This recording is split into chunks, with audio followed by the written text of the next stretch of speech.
How to fix Xbox not opening on Windows 11. Hi everyone, this is Kate and welcome back to another video. And on today's video, we will learn how we can fix if the Xbox application is not opening on your Windows 11. So without further delay, let's get started with this video. The first method is to reset the Xbox application. For that, click on the search icon at the bottom of your toolbar and in the search bar, search for settings. Under settings, you have to head over to the applications and on the application, click on installed apps. In the search bar, simply type in Xbox. Once you see your Xbox application, click on this three dot icon next to it and here click on advanced options. Under advanced options, scroll down a bit and there you have two options to repair and reset. First of all, click on repair and then click on reset.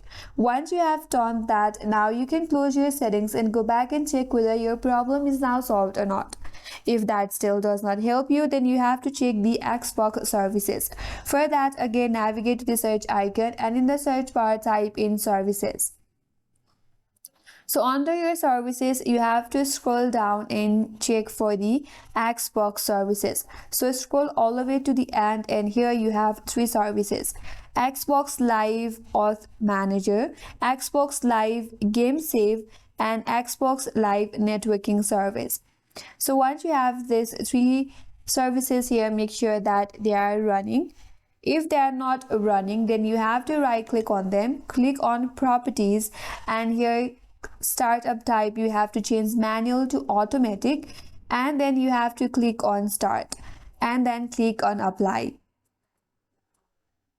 After that, you have to do same with for these two options as well. Right click on it, select startup type to automatic and then start it again. Again, you have to do the same for the last option. Once you have done that, you will see running options under this manual. Once you have done that, now you have to go back and check whether your problem is now solved or not. If that still does not help you, then you can uninstall the Xbox application and reinstall it back. In order to uninstall, you can simply head over to the applications, settings, and then go to your applications and then go to the installed application, search for Xbox and there you will find the option to uninstall the application. Now to again install, open up Microsoft Store, search for Xbox and then you can simply install it and your problem will be solved. And that's all for today's video. Hope this video was helpful and if you're new to our channel, consider subscribing. Thanks for watching and stay tuned for more videos.